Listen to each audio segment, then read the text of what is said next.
माथ जिसको आप पतंगा कहते हैं, ये दो फॉर्म में मिलता है। एक लाइट कलर होता है और एक डार्क कलर होता है। जो लाइट कलर होता है उसको नॉन मेलानिक कहते हैं और जो डार्क कलर होता है या जेट ब्लैक होता है उसको मेलानिक कहते हैं। इसको पेपर्ड मॉथ भी कहते हैं। पेपर्ड के मतलब होता है इसके ऊपर बौछार होना या छिड़काव होना, तो डार्क कलर का इसके ऊपर छिड़काव रहता है। ये लाइट कलर के बैकग्राउंड में इनविजिबल रहते हैं। ये जहां पाए जाते थे वहां पर जो पोल्यूशन बहुत कम था और उसके वजह से ये इनके जो प्रेडेटर्स थे बर्ड्स, उनके द्वारा ये देखे नहीं जाते थे। डार्क कलर सबसे पहले 1848 में ये मैनचेस्टर में देखा गया और 1895 में इसकी जो पॉपुलेशन है वो 98% हो गई as compare to peppered moth. तो ये जो मॉथ है इसका जो ब्लैक कलर है वो एक जेनेटिक ट्रेट है, वो एक डोमिनेंट एलील के कारण होता है। 1850 से पहले इसकी जो फ्रीक्वेंसी थी वो बहुत कम थी, इनके जो नंबर थे वो बहुत कम थे। जैसे जैसे पोल्यूशन बढ़ा है और ट्रंक्स की डार्कनिंग हुई है सूट के कारण और सल्फर डाइऑक्साइड जो इंडस्ट्री से या पोल्यूशन से जो निकला उसके वजह से ट्री ट्रंक्स जो थे वो डार्क हो गए। तो डार्क कलर में ये जो मेलानिक फॉर्म था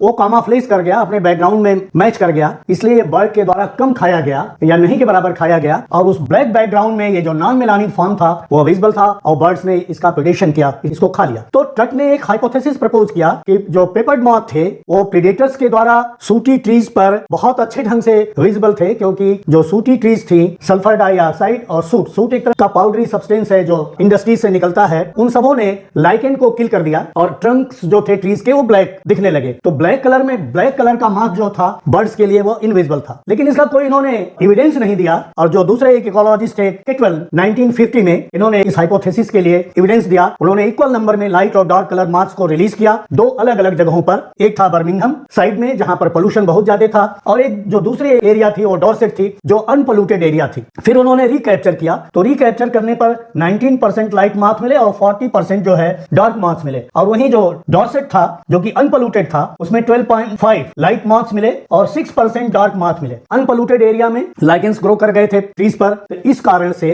लाइट कलर में डार्क कलर जो था वो बर्ड जो प्रेडेटर थी उनके द्वारा इसलिए विजिबल था, तो ये खा लिए गए ज्यादा, इसलिए कम मात्रा में रिकवर हुए, रिकैप्चर हुए। और ये जो थी लाइट कलर मार्क थी वो उसमें मैच कर गई अपने बैकग्राउंड में, इसलिए वो उनकी परसेंटेज जो है रिकैप्चर होने पर बहुत ज्यादा हुई। एक एक्ट पास हुआ क्लीन एयर एक्ट 1956 में जो कि 1959 से शुरू हुआ, तो देखा गया कि मेलानिक फ्रीक्वेंसी बहुत ज्यादा ड्रॉप हो गई, 93% से 15% पर आ गई 1995 में। तो इसको कहते हैं कि ये जो डार्क कलर जो अपने बैकग्राउंड से मैच कर जाता है और लाइट कलर को ये प्रीडोमिनेट कर जाता है, इसको कहते हैं इंडस्ट्रियल मेलानिज्म।